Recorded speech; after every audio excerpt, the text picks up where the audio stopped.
Shalom, selamat pagi dan salam sejahtera bagi saudara yang dikasihi Tuhan. Dimanapun saudara berada, doa saya semoga saudara tetap sehat, baik dan terus penuh semangat pengharapan kepada Tuhan. Sebelum kita melakukan atau melanjutkan aktivitas kita, pada hari ini marilah kita mempersiapkan hati untuk mendengar dan merenungkan firman Tuhan. Biarlah Roh Kudus menerangi hati dan pikiran kita, sehingga kita dimampukan untuk mengerti setiap maksud Tuhan dan dimampukan melakukan hal-hal baik seperti yang dikehendakinya. Marilah kita berdoa. Terima kasih Tuhan untuk pagi yang baik yang masih Tuhan berikan bagi kami. Tuhan, kami mau menyerahkan seluruh kehidupan kami ke dalam tangan-Mu.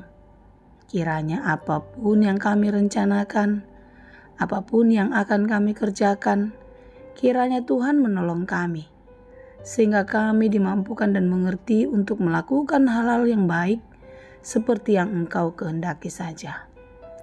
Kami mau belajar di dalam firman-Mu. Kiranya Tuhan memberi hikmat pengertian bagi kami untuk mengerti setiap firman-Mu dan diajar untuk menjadi pelaku firman yang setia. Berfirmanlah Engkau ya Tuhan, sebab kami telah siap mendengar. Kasih karunia dan damai sejahtera dari Allah Bapa Tuhan kita dan dari anaknya Tuhan Yesus Kristus dan Roh Kudus menyertai saudara sekalian. Amin. Firman Tuhan bagi kita hari ini yang ditetapkan menurut Almanak HKBP Kamis 1 Juni 2023, tertulis dalam kitab Yesaya 57 ayat 20.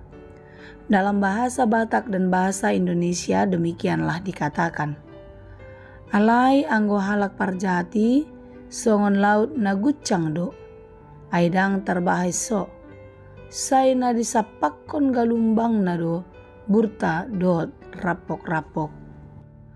Tetapi orang-orang fasik adalah seperti laut yang berombak-ombak, sebab tidak dapat tetap tenang, dan arusnya menimbulkan sampah dan lumpur. Demikianlah pembacaan firman Tuhan. Saudara yang dikasihi Tuhan, saya tinggal di kota di mana kota tempat tinggal saya, kalau saya tidak salah, ada 4 atau 5 rumah tahanan, atau sering kita kenal penjara. Semakin banyak orang yang dipenjara, apakah kejahatan semakin berkurang?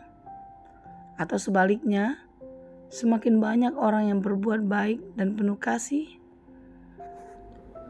Ternyata tidak. Penjara tidak menjadi satu jaminan membuat orang bertobat, berhenti berbuat kejahatan. Justru hari-hari ini kita semakin banyak mendengar berita bahwasanya tindak kejahatan dilakukan oleh residivis, orang yang sudah berulang-ulang keluar masuk penjara. Saudara yang dikasihi Tuhan, kejahatan memang semakin merajalela. Seakan-akan orang-orang tidak takut lagi akan murka Allah. Kejahatan dibuat di mana saja dan terjadi kepada siapapun. Saudara yang dikasihi Tuhan, kita tidak perlu cemburu, kita tidak perlu putus asa melihat kejahatan itu terus berada di mana-mana. Sebagaimana yang terjadi pada bangsa Israel kala itu ketika mereka di dalam perbudakan di Babel. Mereka menderita karena kejahatan. Mereka susah karena perbuatan orang-orang yang menyiksa.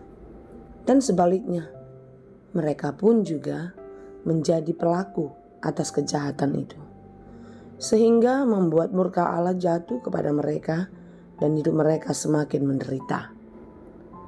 Hari-hari ini kita pun demikian. Kita seakan tidak nyaman mau kemana saja. Rasa khawatir selalu ada di dalam pikiran kita. Kita mau melakukan apapun, kita gelisah. Karena kita tahu banyak orang yang tidak suka. Demikian juga sebaliknya.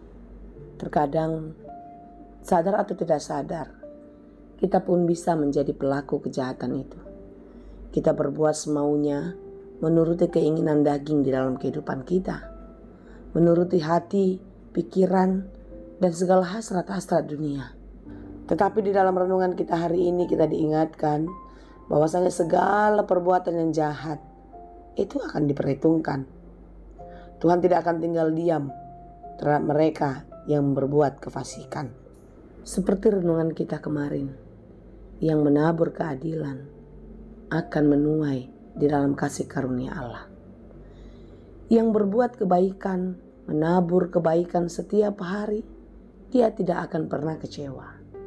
Karena dia akan beroleh berkat sukacita di dalam tuaian-tuaian yang datangnya dari Allah. Tetapi sebaliknya, bagi mereka yang menabur kejahatan, pasti akan menuai hal-hal buruk di dalam kehidupannya. Seperti kata pepatah, yang menabur angin pasti menuai badai. Saudara yang dikasihi Tuhan, renungan kita pada hari ini mengingatkan kita bahwasanya segala sesuatu yang kita lakukan di dunia ini, di tempat kita hidup pada saat ini, itu tidak akan luput dari perhitungan Allah. Dia tahu apa yang kita perbuat. Dia tahu apa yang kita rancangkan di dalam hati dan pikiran kita. Oleh karena itu saudaraku, janganlah kiranya kita beroleh atau mendapatkan hukuman karena perbuatan dosa kita, dari tindakan kejahatan yang kita lakukan. Karena bagi Allah orang-orang fasik adalah seperti laut yang berombak-ombak, yang sebentar ada dan sebentar lagi akan hilang. Dan dia digambarkan seperti arus yang menimbulkan sampah dan lumpur. Apa yang dia kerjakan tidak berguna. Apa yang dia hasilkan itu akan menjadi bencana.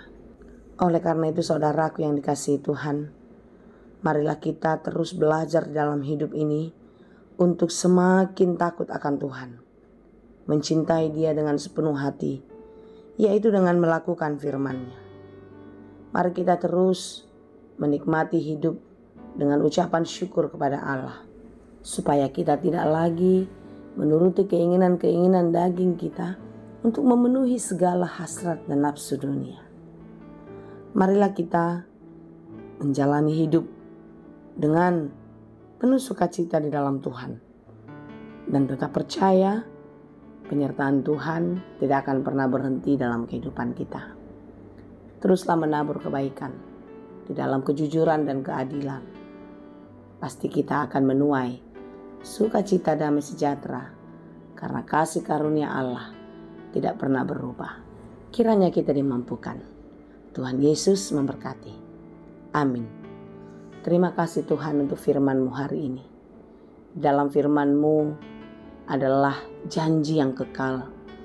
Kami melihat bahwasanya Engkau tidak pernah berubah. Tuhan, mampukanlah kami untuk tidak berubah dalam hidup ini. Biarlah kami tetap setia di dalam kebaikan, kejujuran, keadilan seperti yang Engkau kehendaki. Ya Bapa, biarlah kami hidup di dalam kebenaran, karena itulah yang Engkau inginkan bagi kami. Hari ini kami mau berkomitmen dalam hidup untuk menjalani hari-hari kami di dalam takut akan Tuhan. Tolong kami Tuhan, berkatilah kami dalam setiap pekerjaan kami. Jangan biarkan pekerjaan kami membuat kami jauh daripada-Mu. Tetapi di dalam setiap pekerjaan kami menghadirkan Engkau senantiasa, sehingga kami dimampukan untuk melakukan setiap pekerjaan dengan baik di dalam takut akan Tuhan. Berkati hidup kami hari ini bersama dengan orang-orang yang kami kasihi, keluarga kami, anak-anak, pasangan hidup kami, orang tua kami dimanapun berada. Biarlah kasih setia-Mu menyertai dan memberkati kami. Segala rancangan kami serahkan dalam tangan Tuhan. Kiranya Tuhan menolong kami untuk dapat dengan penuh semangat melakukan segala yang baik demi masa depan yang baik daripada-Mu. Terima kasih Bapa. Hanya di dalam Yesus kami berdoa. Anugerah Tuhan kita Yesus Kristus, kasih karunia Allah Bapa, dan persekutuan Roh Kudus itulah kiranya yang menyertai, dan memberkati kamu sekalian. Amin.